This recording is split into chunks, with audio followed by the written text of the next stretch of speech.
The John Ball Zoo gets thousands of visitors every year, and they're officially closed for the season now, but the work is far from over. Zookeepers work around the clock to make sure that these animals and their habitats stay safe and clean, especially when it comes to water. Today we're going to be working in the aquarium. One of the first things that we're going to be doing is we're going to be getting the rest of our penguin fish together. The penguins eat twice a day. One of the fish we're going to be feeding them is called capelin. Slimy. But the 36 penguins expect variety, so they also throw in herring and rainbow trout. Capelins usually are smelliest fish. Then they weigh it out. And we're going to be getting 4 pounds, 8 ounces. We're also going to be putting vitamins in for our fish for the penguins. Oh my gosh. The penguins get picky, so the vitamins have to be hidden. Go ahead and pop it in the gill right there. I don't know why I'm being so gentle with a dead fish. Dinner is served. Before the feast, this is the penguin deck. You've got to clean. We're going to bend down and we are going to pick up all the wonderful fish grossness. Oh, I found a squished one.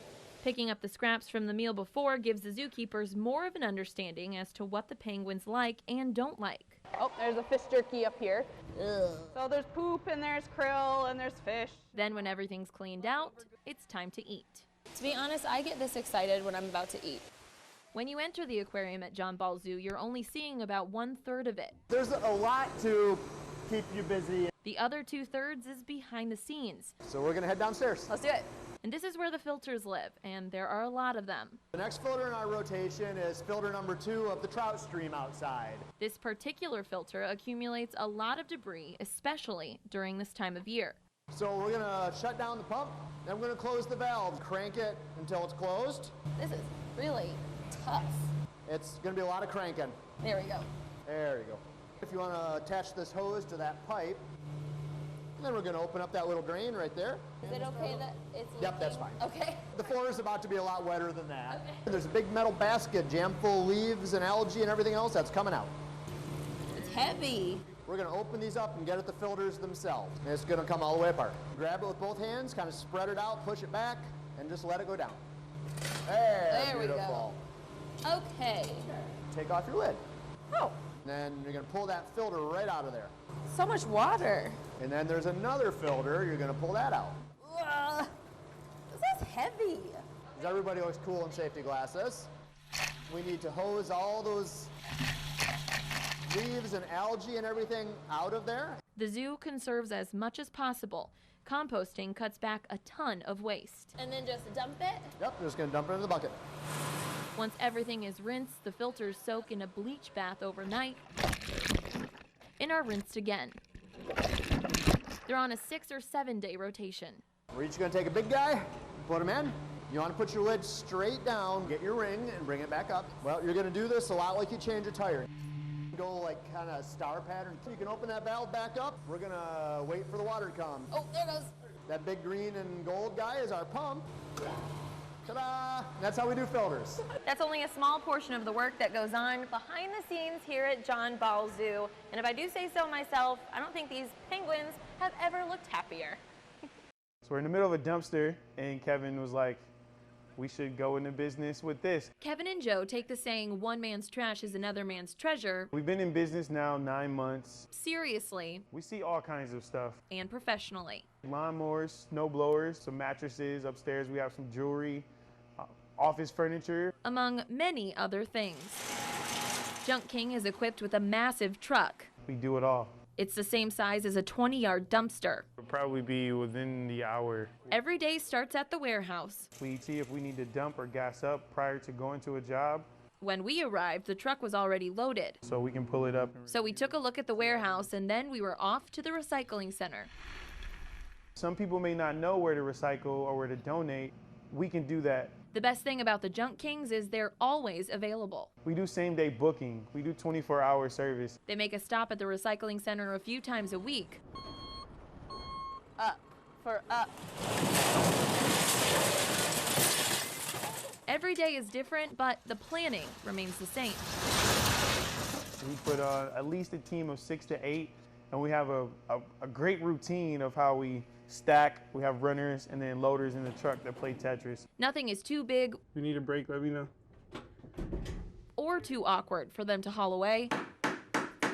In this house, they had to take off the door, which was no problem. Some items they come across are worth keeping, Like they're throwing this away. and for those things they normally keep, We'll repurpose it, we'll donate it. they can take a single item off your hand We love hoarder houses. or clean out an entire house. That's one of our specialties. No job too big or too small for these guys. That's our job, to be junk heroes or junk killers. This is Jim. Now, you've been here at Den Kettler Plumbing for 5 years now, but you've been plumbing since '87, you said. So we're with the best in the business. I'm going to go ahead and say it. Oh yeah, probably. So today, what are we going to get into? Today we're going to do an underground. There's no concrete floor in yet. What we're going to be installing today is the plumbing that's underneath your concrete floors. The one we're going to is going to be a little greasy. It's going to be a little mucky. It'll be fun. Well, let's go. All right. First things first. We'll show you how we load up. This is the pipe that, you know, like when you flush your toilet. Yeah. It all goes through this. Just grab a couple of pieces to start. Okay. I only carry 3 because I'm old. Only 3. Luckily, you have me. Just slide them right there. The warehouse is organized down to the smallest fitting. Crews need to be able to grab exactly what they need and get out the door as quickly as possible. It's a great spot for someone that if they think they want to get into plumbing. Den Kettler Plumbing has been serving the Grand Rapids area since 1980, Residential plumbing, doing this kind of stuff is a great place to start. specializing in new plumbing construction, preventative maintenance, and emergency plumbing. This basement I think is going to be pretty wet. We're probably going to have to pump it with all the rain we had this weekend. You got to be careful. Footing's important and stuff, especially when you deal with snow and ice, but I don't know, we just deal with it, you know. It's going to be beautiful today. So we ready? Let's do it. Let's roll. We're pulling up right now. Well, this is it. What can I do to help you? Right now, I just want to see what we're in for. Well, y'all made it look real easy just to... There you go. Yep. You got it. Lovely. They made sure they gave us a good one. I think what we're going to do first, probably get a hole in the ground and start pumping. While the water pumped out, we took a look at the blueprints. That's your sink, your toilet, and your tub. Okay. North and south and east and west, left and right. This confuses me on its own. After Jim figured out the wall measurements and marked them, That's where the tub drain will be. we could start the process of laying down the pipe. That consisted of cutting the pipes. I just need a break. My arms are so tired. More digging, and laying and leveling everything out. It's a difficult job. It's a physical job. There's a lot of digging. There's a lot of dealing with the elements. There's a lot of thinking. I personally love it. There was a little bit of cement in our way, What I just outlined, we got to break it all out like that. but it was no match. So you're just going to keep chipping away like that. That was a good one. Once we cleared the cement and laid the remaining pipe, we closed the tops That's a messy job. and loaded up again. It wasn't as bad as it could have been. I can feel the mud in my hair. I'm going to pull the truck up. Could be worse. Maybe.